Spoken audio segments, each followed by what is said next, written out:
I am pleased to welcome you to the 12th edition of Haiti International Summit. I am Naya Jasmine Désiré, attorney at law, founder of Cabinet Jasmine Désiré Associé, working mainly in business and corporate law. This morning, I will be moderating the panel Lesson Learned about the Junior Stock Exchange in Jamaica. I have with me for this panel 3 gentlemen from Jamaica who will share with you their knowledge and experience with the Jamaica Junior Stock Exchange. I would like to invite each of them to briefly present themselves, starting with Mr. Mark Ramsey. Hi, morning. So thank you very much for having us, first of all. So I'm Mark Ramsey, managing partner of Ramsey and Partners here in Kingston. I'm a commercial attorney, work primarily with fast-growing companies in Jamaica and do quite a bit of securities law. I'm proud to have worked with some of Jamaica's fastest-growing companies, including Edufocal and Tropical Battery. And I'll just say quickly that I first visited Haiti probably back in 2006, and I have great friends there. I've been very happy to work with the Profin Group and I work with in Jamaica as well. And thank you very much for having me. Thank you. Mr. Gordon Swaby. Morning, everybody. My name is Gordon Swaby. I'm the CEO of Edufocal Limited. It's a publicly traded company on the junior market of the Jamaica Stock Exchange. Like Mark, I have a lot of friends in Haiti. I visited Haiti in the past, about 4 years ago. Had an amazing experience, and I'm looking forward to visiting again soon. Thank you. Mr. Alexander Melville. Hi, morning, and thank you for allowing us to be on this forum. And yeah, happy to share my experience. My name is Alexander Melville. I'm the managing director and of Tropical Battery Company Limited. It is a family business. Traditionally, it's a 70-year-old brand. And about 1.5 years ago, we listed it on the exchange.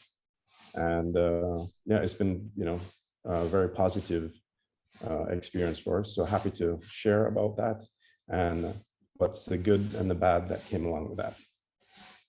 Thank you so much. So we have heard a lot about like the Jamaican Stock Exchange, but today we are talking about like the Junior Stock Exchange. Can you please give us like more information about the Junior Stock Exchange, the fact and why probably like the Jamaica Stock Exchange decided to have different markets for different, I would say, customers. Mr. Ramsey. Sure. So the Jamaica Stock Exchange has 5 exchanges. The junior market is one of the 5. It's really targeted at small and medium-sized businesses. And the idea is that if they can get listed on the exchange, they can get the advantages of being on the stock market, complying with the rules, building out the governance structures. They get the capital that comes with the listing, but they get a few concessions. So for example, they get tax benefits. So for the first 5 years, there's no income tax. And then for the next 5 years, there's 50% on income tax. And then some of the rules are a bit different to make it a little easier for them on the junior market. But that's really supposed to be the entry point for most companies for listing on the stock exchange, especially if your capitalization is below a certain limit. Okay, thank you very much. Then I will invite Mr. Gordon Swaby to present us his own experience about listing his company in the junior stock market. No problem. So, just to kind of describe, and again, thank you for having us. It's an honor and a privilege. So, Edufocal, before I describe my experience, just a little bit talking about what Edufocal is. We're an online learning platform. And we also create corporate learning solutions for companies. The company was it was launched on March 15, 2012, and we listed the company on March 15, 2022. So 10 years to the day was when we actually listed on the Jamaica Stock Exchange. You know, big thanks to Mark Ramsey and his team for helping us to get to that point, especially that last point in terms of that symbolic listing on the day of our birthday. But you know, we help to prepare students for their exit examinations here in Jamaica. We've been doing that for 10 years, over 10 years at this point. We launched the corporate arm of the company about 3 years ago. It has done exceptionally well, continues to grow. You know, we have a full-time day school, first of its kind in Jamaica. It's like a physical school, except the buildings. And you know that having an actual physical school comes with a lot of expenses. So we're a little bit more nimble with how we operate. We have 52 students in our school. We cover grades 4, 5, and 6. We have daily extra classes where we have hundreds of students every single day that we teach. You know, again, preparing them for their exams. So it's live classes every single day. So we have a lot of expertise with running live classes, you know, remotely, online, fully online. We have a lot of expansion coming soon. We're branching out into other areas of teaching, you know, probably teaching people, you know, legal stuff, teaching them accounting stuff, you know, just a lot of scope for growth. I mean, right now there's a labor issue in Jamaica, and training is a big part of our country's future. And in my opinion, the only way to scale training is using technology, using the internet, and we believe that we're well positioned to take advantage of that. You know, our original offering, which we call EduFocal Alpha, you know, is creating learning content. So it's videos, questions and answers, reading content. You know, again, we've been doing that. That was the original offering that we've been doing for over 10 years. We listed at, I believe in US dollars, I think we listed at, hold on 1 second, sorry, my math isn't great, so I have to calculate it. We listed at, $4 million US, $4.1 million US valuation. I believe that as of today, we are around 15 million US dollars in market cap. So it's been a great journey. We listed at $1 per share, where we've now 3x that, where, you know, I think we closed last week Friday at $3.39 per share. So it's been a great journey. Jamaican dollars. Yeah, so we closed at $3.39 Jamaican dollars per share. You know, so it's an amazing journey. We're lucky to have started off on the right note, but being a listed company is not just about the IPO on initial stages. It is a journey, but we're looking forward to growing even more and just really continue to give more investors return on their investment. Do you have like specific challenge that you were not expecting during that journey? Oh, absolutely not. I mean, being a listed company is easier than being a private company, in my opinion. I mean, for me, unlike most other listed companies, I'd say is that I actually articulated the fact that we wanted to list, you know, when I launched the company in 2012. I mean, I said this online publicly. In fact, I had a 5-year goal to list. I did it in 10. So I was 5 years off, but, you know, there's a quote from Bill Gates that, you know, that says that we overestimate what we can do in 5 years and underestimate what we can do in 10. So, you know, true to form, I overestimated, you know, my ability to list the company in 5 years, but, you know, because of the industry that we're in, which is education technology, it is a particularly novel space in the Jamaican and in the Caribbean context. I mean, we're the first edtech company to ever list anywhere in the region.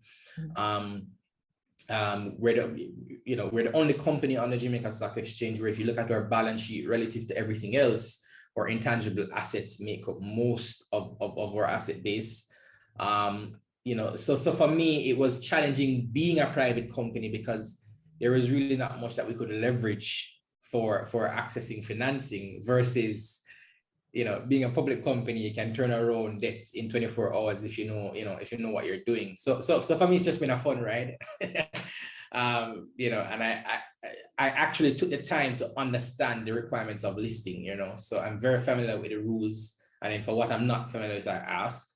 But yeah, it's I mean, I don't want to oversell because I really am not. I'm just genuinely saying that I prepared for it, so nothing has surprised me so far.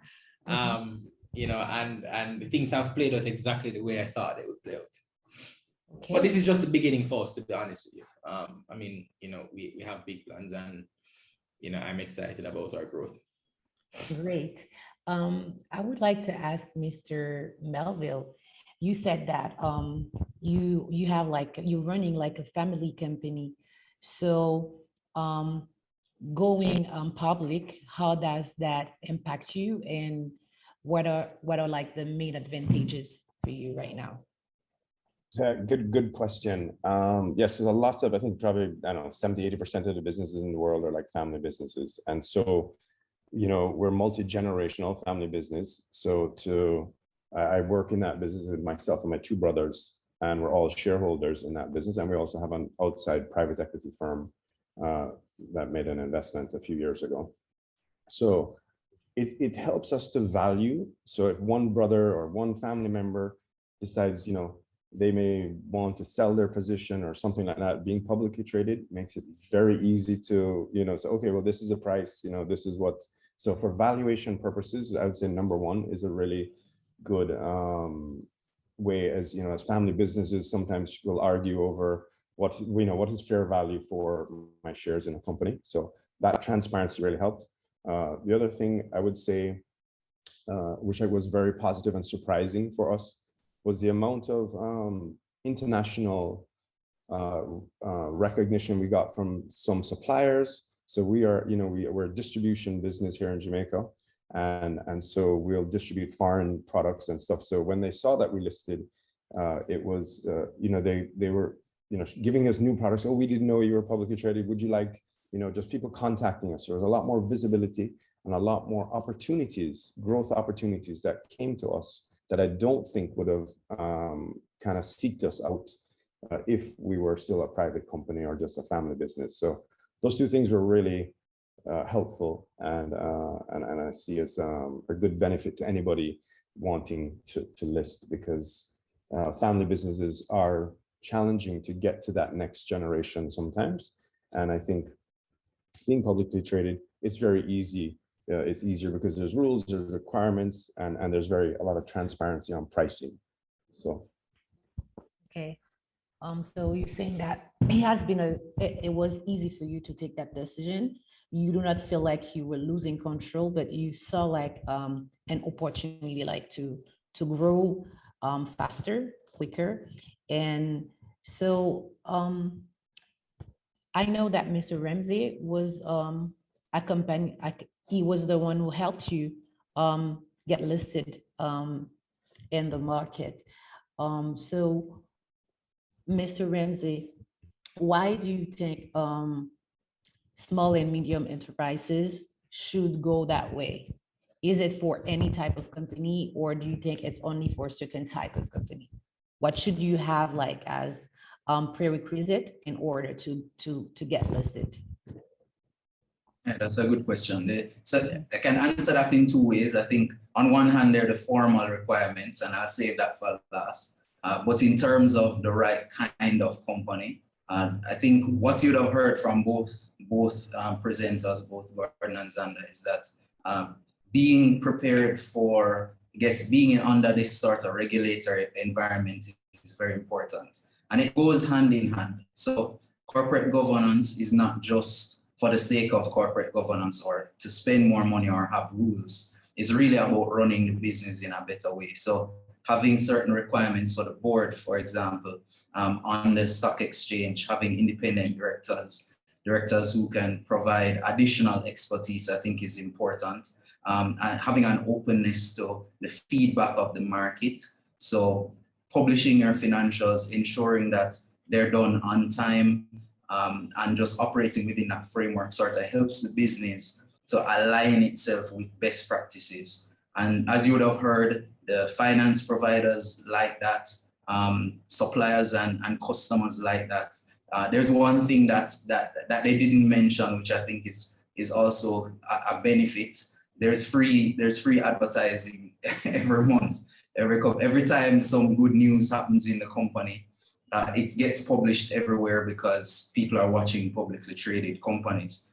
And in terms of the specific requirements you're looking at for the junior market, you need to have fully paid up capital of between 50 million Jamaican dollars to 500 million Jamaican dollars. So that's right in that bracket of a small to medium-sized company. And the difference between edifocal and tropical battery, I mean, it's obvious that in terms of the sectors that they're in, the use of like physical assets versus intangible assets. So you can see how the junior market can accommodate a 10-year-old company and a 70-year-old company.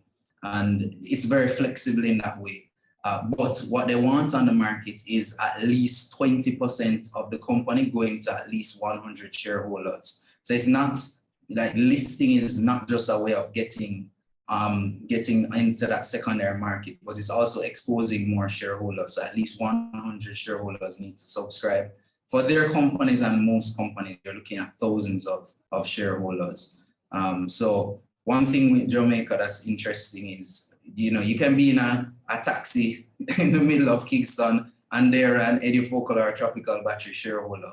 You know, it's very interesting. People are very excited about the stock market here, and it adds up. And then, of course, there are regulatory requirements in the securities regulations.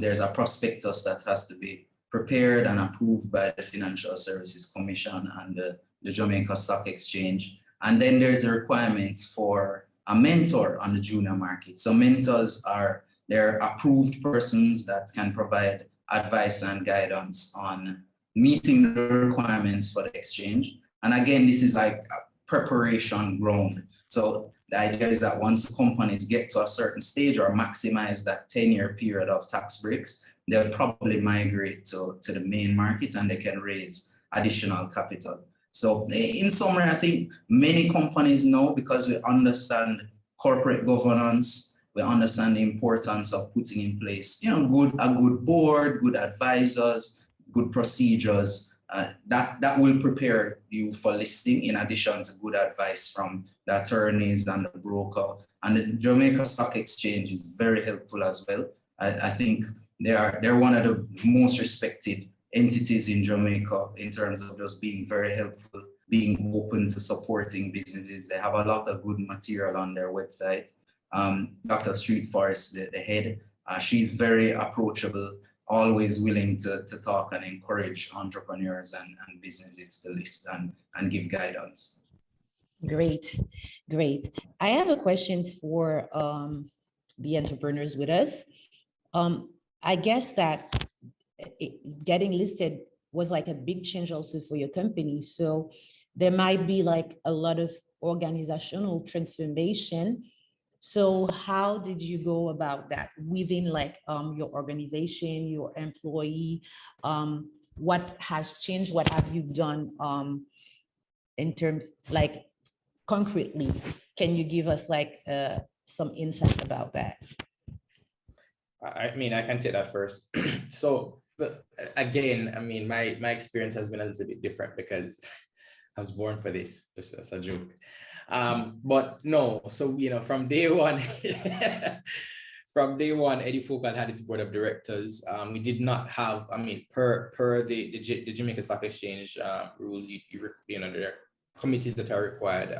There's a corporate governance committee is required, audit and finance, I believe it is called. And the last one would be, remind me, Mark, what's the name of the last committee that's a requirement of the JSC? Audits. So there's audit, there's compensation.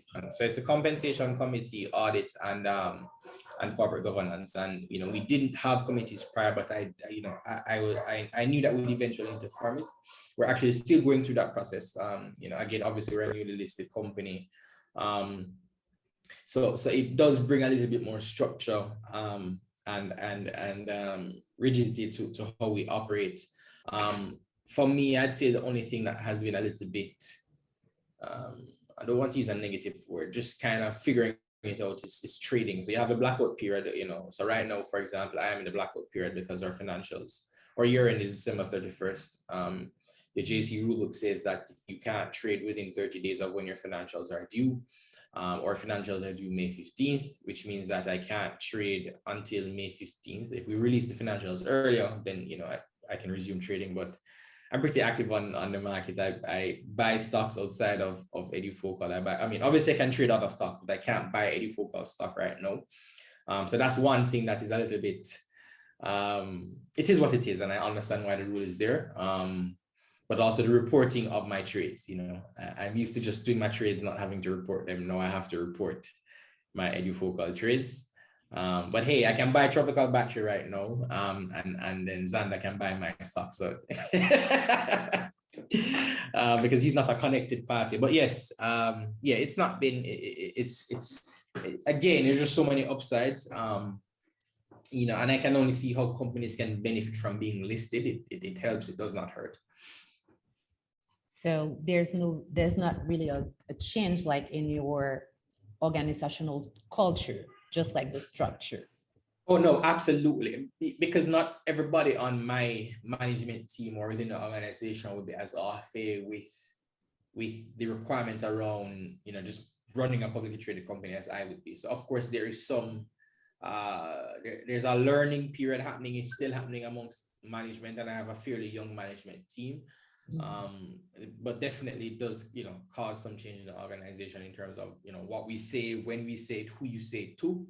I'm managing, the perception of the company. So definitely there's a lot of change happening, and I'm speaking in the present tense versus happened, because, we're still a fairly, we're only a little over a month in at this point. Mr. I've Melville? mentioned, so I think some examples of, concrete things that happened leading up to the IPO with our team. I would say we did like a training we have about 130 staff. And so we brought in an investment bank advisor about 6 months to us going public, and explained to everybody, what's the IPO, and a lot of, unfortunately, probably 80% of our employees did not have a stock account or a brokerage account. So, but we wanted to broaden the shareholding. We took about 25% of our company public, and 75% is still, held within the family. So, but that 25%, we wanted to make sure that employees participated a lot in it, because then they're not just working here, but they feel like owners and they own shares, and that was very, important to us. And a lot of companies in Jamaica do this. We're not the only one, but it was super important for us. And that went well. The training, then we got everybody came in, they opened accounts, and now probably, I think it's 68% of our staff own shares in the company. So the majority of people who work with us own shares. And like Gordon, our stock price has appreciated pretty well, not as far as 3x, but I think we're up maybe 270% or 260%, something like that, since our IPO a year and a half ago. So, all of our team members are very happy because we've helped to create wealth for them, because they got in, had reserved shares for them in the IPO. So I think that was really important. I think the growth thing for companies that should list or shouldn't, because you're not losing control. You're only listing 20%, 30%, you choose, but you still have the majority, so you're not losing control. But if you're in growth mode and you want to grow your business, I think listing is great for you. If you're in more cash out mode and the business is just very steady and slow, it's not going to be that exciting opportunity for people to list. So some businesses are in different cycles. And if they're in more a mature cycle and don't really have any huge growth plans, then I don't know if the junior market or any market is right for them. But if you're in growth mode and want to, continue to move this business forward and keep it growing, I think it's just about, right for any business then, once they have that as a goal. Great. So you would say that going public with your company has also like an impact on the community, like in Jamaica. This is something that is welcome within the community in general? Yes, absolutely. And we have over 12,000 shareholders So of that 25%, I mean, yes, 100 or 80 of them are employees, but also, whatever the difference between that is, but, well over 10,000 different shareholders of Tropical Battery. I get the list every quarter of who are shareholders. So it has impacted our community because it's a large amount of persons around us who own shares in Tropical Battery. So. Great. So would you be able to give a numbers to show the progression of your business since you got listed in terms of probably more job creation, in terms of the profits and everything? Can you make yeah, I mean, I have some ballpark numbers. Yes, we've grown the business in terms of sales. Last quarter, our sales are up maybe 40% over the year before. And I think that's in terms of community and growth, our team has gone from maybe 110 people to 130 in terms of direct employees. But again, there's more spin-offs. Since going public, we've also created a charity foundation called Stronger for Longer Foundation. And that our goal is to take 5% of our profits, of our net profits, which are running at about double last year, which is great, and put that into that account and then use it for two things, which is education and the environment. We like to think of ourselves as we focus on two areas: education, the environment, E squared, and then we just sponsor projects that are within that those two realms. Great. So far, I feel like getting listed is some type of strategy also within the social responsibility of the enterprise. Yes. Yeah.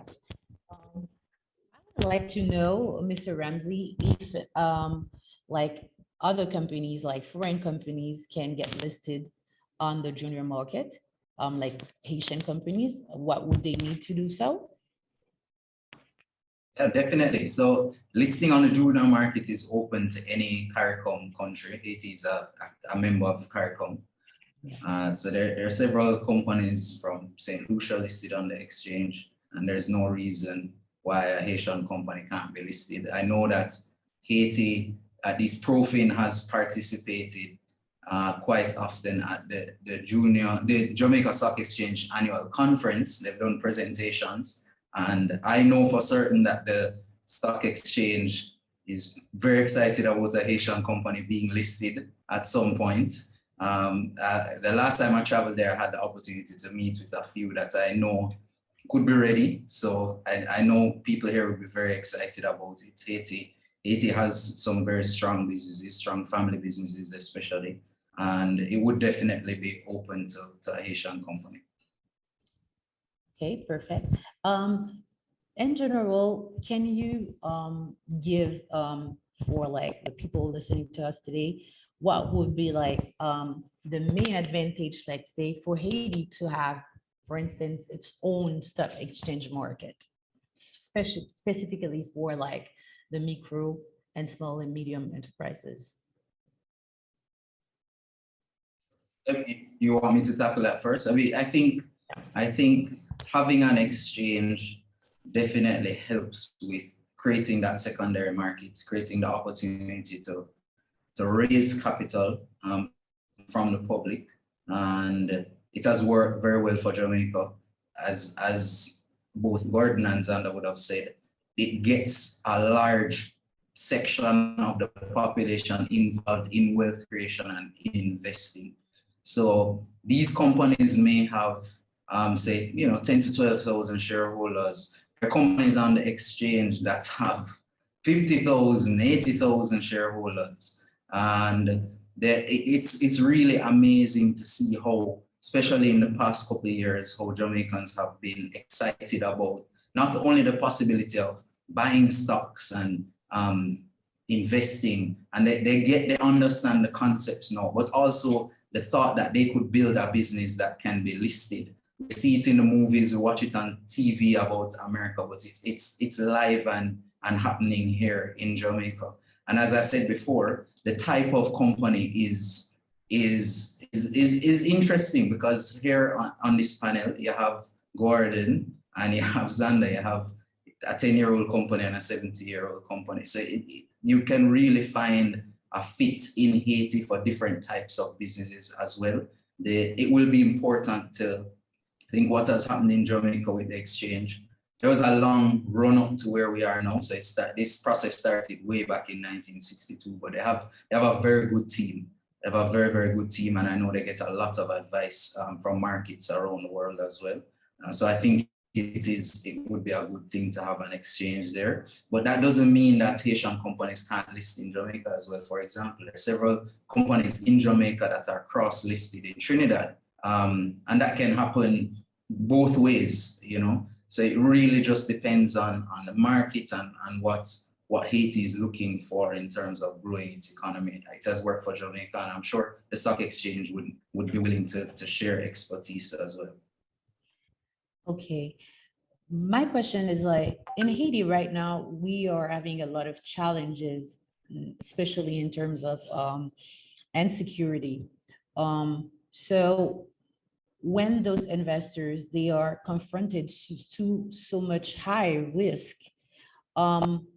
is it like, would it be like a good idea to be listed in such a situation? I'll give a general response to that from, I guess, the legal requirement perspective. So in the prospectus, the Financial Services Commission is going to look for an analysis of the risks, and those risks change with time. So at one point, the major risk might, based on the type of business, may be hurricanes, and you have to discuss how the company will deal with that.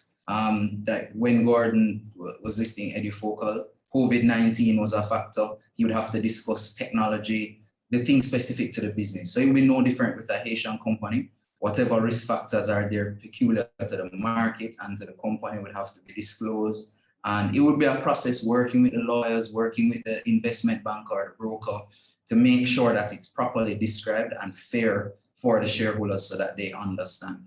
I don't think it's a complete impediment. It's not going to stop listing, but it has to be fairly disclosed and explained how the company will work through it. I was interested to see companies over 100 years old in Haiti that have done well and survived the earthquake and all that has happened. I'm sure there are strategies that they've implemented that they can explain in the prospectus, because, as you know, Jamaica has a high crime rate, and energy costs and so on are challenges, and companies find ways through them. So as long as it's explained, I think it can work. Great. Mr. Melville and Mr. Swaby, what would be like the, how would I say that, the one greatest lesson you have got from this experience of getting listed for the Jamaicans Junior Stock Exchange? This one that you would want to share with probably other entrepreneurs who are probably afraid of going public, afraid of losing control. What would be like the one thing that you would want to share with them about what you learned from this experience? That retail investors can really drive demand, and depending on institutional investors and pension funds is not the only path. No, I mean, we have 2,000 plus shareholders. Alexander gets his list quarterly. I ask for it weekly. But EduFocal is largely not institutional investors. It's really retail, and I think a lot of entrepreneurs, really underestimate how much the landscape is changing from a retail perspective, a retail investor perspective. Obviously, if you're raising $5 billion, or significantly large amounts of money, then you would need institutional support. And this is not me, bashing institutional support, the large funders. Just to say though that, depending on your needs, you can get support from various spaces, so you think about even us and thinking about even additional funding. do we do a rights issue? Do we do an APO? Do we, but again, so the market has a lot of opportunities. The market has a lot of options, and I would encourage every CEO of, whether you're running a publicly traded company or a privately traded company, to appraise yourself of the information that is out there. Don't just depend on your lawyers and your financiers. No offense, Mark. Just be familiar with the rules. Look at the options that are available to you, and then get advice elsewhere, right? Get professional advice. So for me, I'm a very hands-on guy. I try to read as much as I can to stay up to date with what is happening. But the market is a powerful moving force, and I'm very, very excited about the future of the exchange, not only in Jamaica, but how from a CARICOM perspective, things will continue to grow and evolve. Do you think also it's something that is affordable, like the cost of having all the preparation to get listed for any small and medium enterprise? Or do you think it's something that is probably too high for most of the companies? So, look at it this way. Lenny. When we started EduFocal in 2012, our first year of business, we did under 10,000 US in revenue, and we certainly were not profitable. Now the business has grown from being under $10,000 to, I believe, over $1 million US dollars in revenue. And also, we are also profitable. When I started out, I was thinking less about where we are, but more so about where we're going. So I don't want to speak on behalf of any other entrepreneur, but certainly nobody wants to stay small, right? Or at least you may not want to be a multinational corporation, but you don't want to stay small. And I think that the path towards having an IPO, it's a good way to structure your company. So even if you have no intentions of listing, if you look at corporate governance best practices, you look at ensuring that you're producing audited financials, et cetera, you're better off as a company. So I'd say do not see it as, oh, this is a cost center for the company in terms of doing things properly. See it as, if we structure things properly as a company, we'll be better off. Whether we choose to stay private or not, it doesn't matter. You're ultimately better off as a company when you're doing things properly in the right way. Thank you. Mr. Miller. Yes, great. The one thing that I would say to take away, that I guess if you have a growth mindset or you want to expand your business, I can't think of any better way than listing your company. As I said, we choose here in Jamaica the Jamaica Stock Exchange and the junior market. And I also think if Haiti had their exchange too, it would be great, because the benefits, it does create wealth. Stock markets has proven globally, it creates wealth in a country. And of course, if you have your own market and you're listing local companies, nobody understands those companies better than its own citizens. You know what I mean? So they're not so much worried about the risk, because they've been buying that boxed milk or that chicken, or I don't know, whatever products or tires or something. They've been buying that product from that company for 50 years or 10 years or 5 years. So they trust those brands already. So they're happy to invest, and then it creates wealth, because you cannot create wealth through just having a savings account and getting 3% interest or 5%. You create wealth creation for nations comes through investing, and one great investment tool is the equity markets or stock exchanges. So once you're in growth mode, I would say list, and until you get your Haitian exchange, then I would come over here and list in Jamaica, because we are close by neighbors. We're all CARICOM brothers and sisters, and so I think it's easy for us to understand the risk associated with your country, because we have we're close by. We're not in Europe or something. We're in a few hundred miles away, whatever.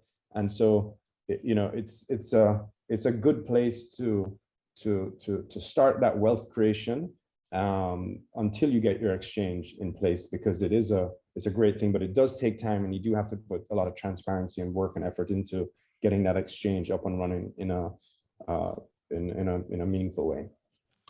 So you would agree that it's not only helping create the wealth, but also distributing that wealth Correct. in a yes. better proportion. And I think this is like a challenge that we do have actually in Haiti. My last question will be like for Mr. Ramsey. I know you're very familiar with Haiti. And I know also like the SMEs, they also have like a lot of challenge right now with getting credit. So would you say that creating like the stock exchange market would be like one of the best solutions for them? Yeah, I do think that it would be a good solution. As Xander said, I think either listing on an existing exchange or creating an exchange is a process. So if there are companies that can be made ready to list, I think they should go for it, for sure. And when you look at Jamaica, honestly, it's really marvelous to see just the change in mindset. Like, imagine being a young person creating a company. You have a goal that you can work towards, where you know that you can multiply your efforts by inviting other people to participate. As Xander said, and I'll point this out about both of those companies, that's interesting. When EduFocal was listing, I remember people saying, my child studied on EduFocal. That was great. I'm going to buy the stock. For Tropical Battery, people said, my car has a Tropical battery on it. When I need a battery, I call Tropical Battery and they deliver it to the car and install it for me. The service is great. This is what I want. So when you not only provide that service or those products, but those businesses are then able to generate capital that they can use to grow their businesses.